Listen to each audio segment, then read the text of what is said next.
লসের সম্মুখীন হয়েছিলাম, যার জন্য আসলে ভয় লাগে এবং এই সময়টা আসলে প্রত্যেকটা চাষিরই সতর্ক থাকা দরকার। 300 শতক জলায়তন এই প্রজেক্টে মাছ ধরার জন্য জাল নামিয়েছি। এটাতে আমাদের মাছ দেওয়া ছিল প্রায় 4 মাস আগে, 4 মাস 4.5 মাস আগে কিছু মাছ দেওয়া ছিল, যেগুলো সাইজ ছিল 600-700 গ্রাম ছিল রুই মাছ, আর কাতলা মাছ ছিল 1 কেজির মতো। তো দেখা যাক 4 মাস পরে আমাদের মাছের ওয়েট কেমন হয় এবং এখান থেকে কিছু মাছ আমরা কমিয়ে দিব। আর বড় যেটা এটার ভিতরে, যেটার জন্য মূলত বড় যেটা বিষয়, সেটা হচ্ছে এটার ভিতরে প্রচুর পরিমাণে গুড়া মাছ হয়ে গেছে।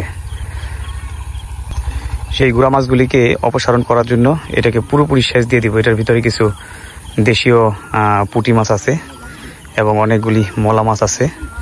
তো দেখা যাক কি পরিমাণ মাছ পাওয়া যায়। এখন আজকে কিছু আমরা বড় মাছটা আগে পাতলা করে নিব, কমিয়ে নিব, তারপরে পানিটা যখন একেবারে কমে আসবে নিচে তলানিতে, তখন আমরা একবারে নেট জাল দিয়ে, ছোট জাল দিয়ে আমরা এই গুড়া মাছটা ধরার চেষ্টা করব।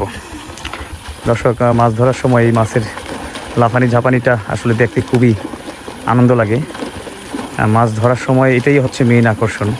আমরা যারা মাছ চাষ করি, যারা মাছ চাষ করতে পছন্দ করি, তাদের অবশ্যই এই বিষয়টা, এই জায়গাটা ভালো লাগবে, ভালো লাগার কথা। এবং ম্যাক্সিমাম মানুষের এই জিনিসটাই আসলে প্রধান আকর্ষণ থাকে মাছ ধরার সময়। বৈরী আবহাওয়ার কারণে এই বছর আমাদের প্রোডাকশন তেমন ভালো হয়নি, কারণ এবছর আমরা পর্যাপ্ত পরিমাণে খাবার মাছকে দিতে পারিনি। কারণ বৈরী আবহাওয়া এবং অনেক তাপমাত্রা, হঠাৎ করে তাপমাত্রা বেড়ে যায়, আবার হঠাৎ করে তাপমাত্রা কমে যায়। এই পর্যন্ত আমি অনেকবারই এই বৈরী আবহাওয়ার কারণে, অতি তাপমাত্রার কারণে আমি আসলে লসের সম্মুখীন হয়েছিলাম, যার জন্য আসলে ভয় লাগে এবং এই সময়টা আসলে প্রত্যেকটা চাষিরই সতর্ক থাকা দরকার। এই প্রজেক্টের গভীরতা অনেক বেশি, এর ভিতরে নর্মালি পানি থাকে প্রায় 13 থেকে 14 ফিট।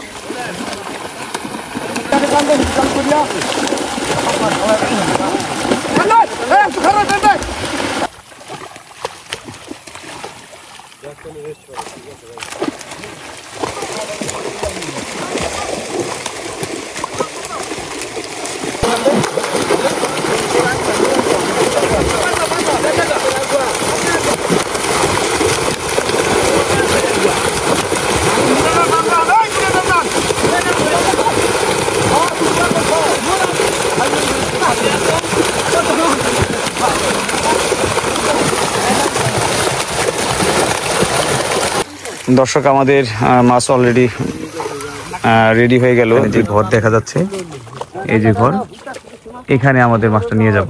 এখান থেকে ওই যে একটা রাস্তা আছে, ওখানে হচ্ছে আমাদের গাড়ি, ওই যে পিকআপ রাখা, এই পিকআপে আমরা মাছগুলিকে লোড দিব।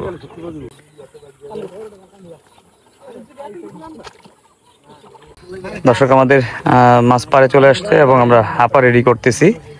কিছুক্ষণের মধ্যে আমরা মাছ উপরে তুলবো।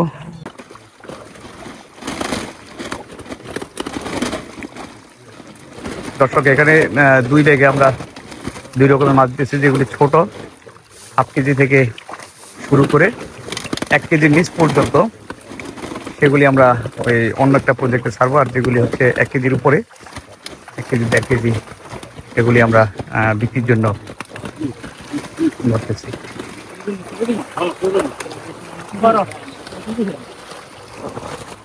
আমি আগেই বলেছিলাম যে মাছকে আমরা তেমনভাবে খাবার খাওয়াইতে পারিনি বৈরী আবহাওয়ার কারণে, যার জন্য মাছের সাইজ ততটা ভালো না।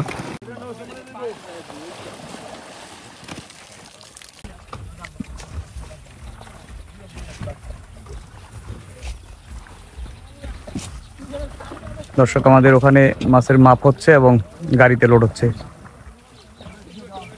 আমাদের এখানে অপেক্ষমান যে মাছগুলি ছোট, সেটা আমরা অন্য একটা প্রজেক্টে নিয়ে যাব, আর যেগুলি একটু বড় সাইজে, সেগুলি আমরা গাড়িতে লোড দিতেছি বিক্রির জন্য। দর্শক, আমরা পকেট থেকে মাছ দ্বিতীয়বারের মতো চাপ দিচ্ছি। প্রথম থেকের মাছ আমাদের শেষ হয়ে গেছে, এখন দ্বিতীয়বার আমাদের চাপ দিয়ে মাছটাকে ধরবো। মাছ কম চাপ দিয়ে পানির মধ্যে নামান, আর একটু কম চাপ দেন, কোষ বড় করেন। দর্শক, মাছ চাষে একটা জিনিস খেয়াল করবেন সবসময়, সেটা হচ্ছে এই জালে যত মাছ চাপ খাবে ততই কিন্তু মাছ আঘাতপ্রাপ্ত হবে। এই জিনিসটা লক্ষ্য রাখবেন, যাতে মাছ যত কম আঘাত খাবে, সেই মাছ পুকুরে ছাড়লে আসলে মর্টালিটি হারটা অনেক কম হয়। তো এই জিনিসটা লক্ষ্য করে আপনারা মাছ ছাড়বেন এবং খুব লক্ষ্য রাখবেন। বাড়ি